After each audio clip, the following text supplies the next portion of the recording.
लेकिन आज पत्रकारिता ये हो रही है कि घर के अंदर तक दौड़ा के माइक ठूस के नहीं मुको, क्यों नहीं बोलेंगे, क्यों नहीं बोलेंगे, बोलना पड़ेगा।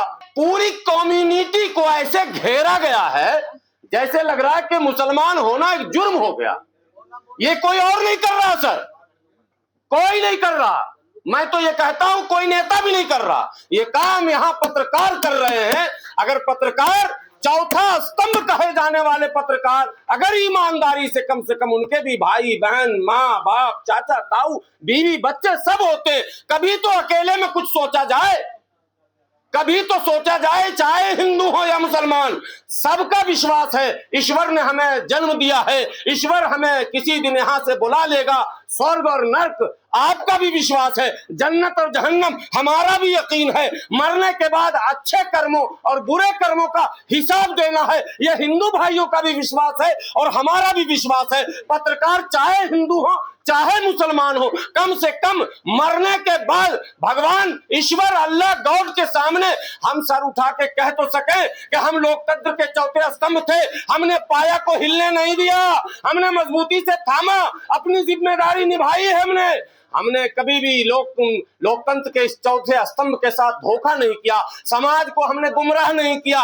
देश को हमने गलत राह नहीं दिखाई। हमारी जिम्मेदारी थी रहनुमाई करने की। हमने कलम जब भी उठाया तो सच लिखा, जुबान जब भी खोला तो सच बोला। इसलिए हे ईश्वर, हे भगवान, हे अल्लाह, मैं बेगुनाह साफ सुथरा हूं, इसलिए मुझे जन्नत देना, स्वर्ग देना, जहन्नम मत देना। आप पत्रकार हैं, आपका यह यकीन जरूर है, चाहे आप हिंदू हो, मुस्लिम हो, चाहे सिख हो या ईसाई हो, सबका यकीन है मरना है, हर हाल में मरना है। मेरे दादा भी मरे, मेरे बाप भी इस दुनिया में अब नहीं है।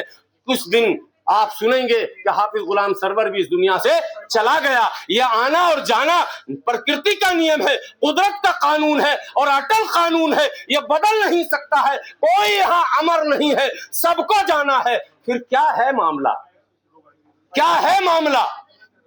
इसलिए मैं लोगों से कहता हूं, मैं हाथ जोड़कर आप पत्रकारों से कहता हूं, रोजी रोटी तो सबका मसला, मेरा भी, आपका भी, सबका, लेकिन रोजी रोटी का मालिक भी वही है जो पहाड़ों में पत्थर के अंदर कीड़े को भी रिस्क पहुंचा रहा है। तो हमें कैसे भूखा रखेगा?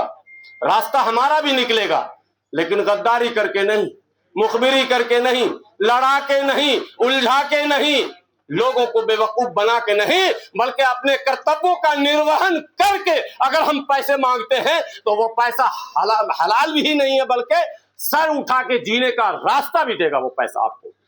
मैं पत्रकार बंधुओं से केवल इतनी बात कहूंगा कि ये लेफ्ट और राइट ये भी खत्म कैसे हो, इसकी भी कोशिश होनी चाहिए। और इसकी कोशिश की शुरुआत आप उनसे उम्मीद मत कीजिए जिन्होंने पूरे भारत को छोड़ दिया है, खोड़ा में डेरा डाल दिया। राजकुमार जी आप देखते होंगे, उसी गली में दाढ़ी वाला मिल जाए, टोपी वाला मिल जाए, नकाब वाली मिल जाए, ऐसे पकड़ रहा जैसे किसी आतंकवादी पे उसको हमला करना हो।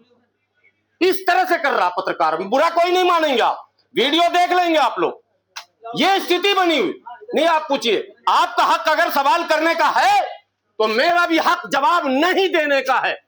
सर मार्गदर्शन करेंगे राजकुमार जी। इसी भारत में जिस अभिव्यक्ति की स्वतंत्रता की हम बात करते हैं, आपका हक है, आप सवाल हमसे कीजिए, लेकिन मुझे यह हक है कि मैं जवाब दूं या ना दूं। मैं रिफ्यूज कर सकता हूं, मैं इनकार कर सकता हूं, यह हक मुझे है। लेकिन आज पत्रकारिता यह हो रही है कि घर के अंदर तक दौड़ा के माइक ठूस के नहीं मुको, क्यों नहीं बोलेंगे, क्यों नहीं बोलेंगे, बोलना पड़ेगा मत। इससे पत्रकारिता का स्तर लगातार गिरता जा रहा है। भद्दी भद्दी कमेंट्स लोग कर रहे हैं, ये बचाना होगा। इस मान सम्मान जो पत्रकारों का एक सम्मान है, सम्मान की निगाह से लोग देखते थे, आज पत्रकार संदेह के घेरे में है।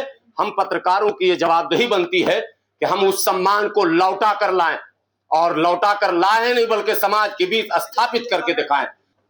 सूर्या जो 17-18 साल का लड़का था, जिसकी दुर्भाग्यपूर्ण हत्या असद नामक लड़के ने कर दी, उसकी जितनी भी निंदा की जाए, जितना विरोध किया जाए वो कम है।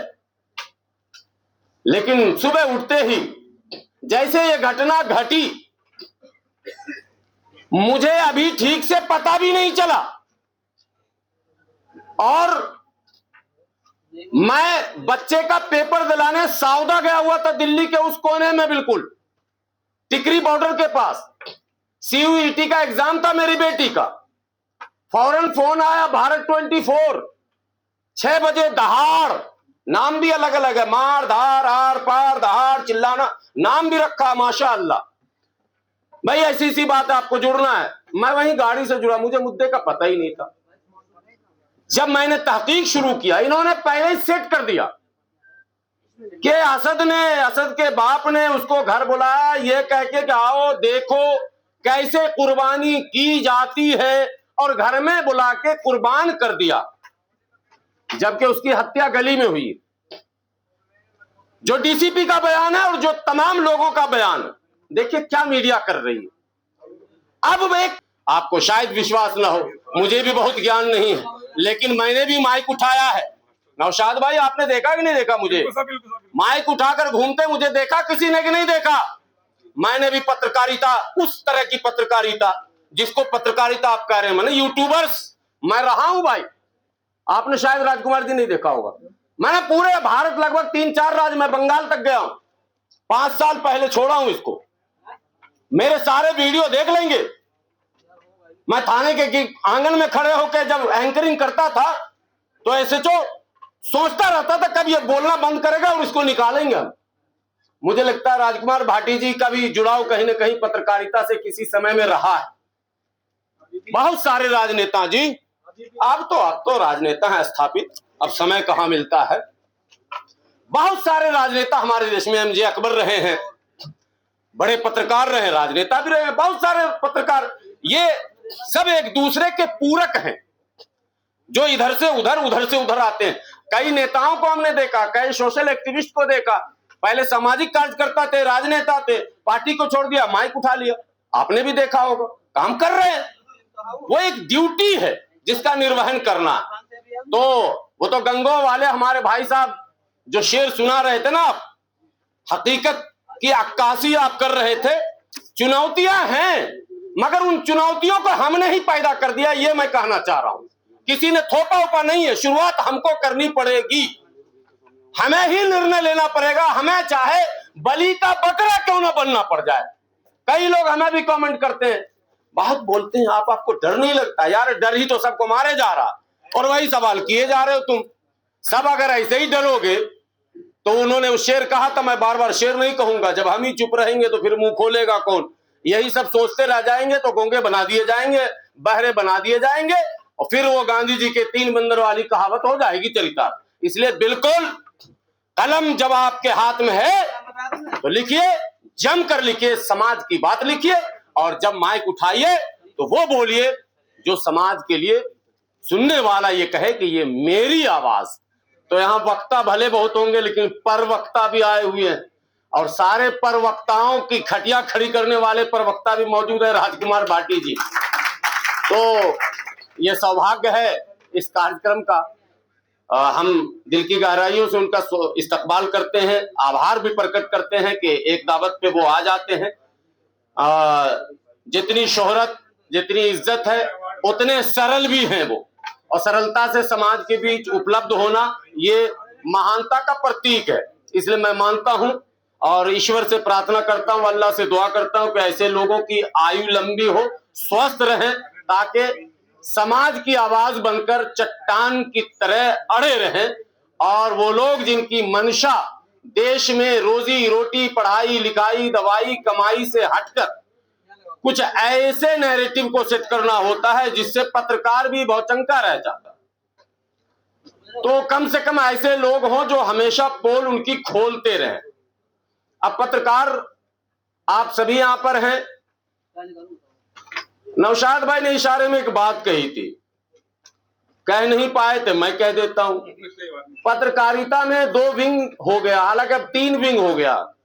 ऐसे तो जनरली हम लोग लेफ्ट राइट बोलते हैं, लेफ्ट विंग वाले, ये राइट विंग वाले। अब बहुजन पत्रकार भी हैं, अब मुस्लिम पत्रकार भी हैं।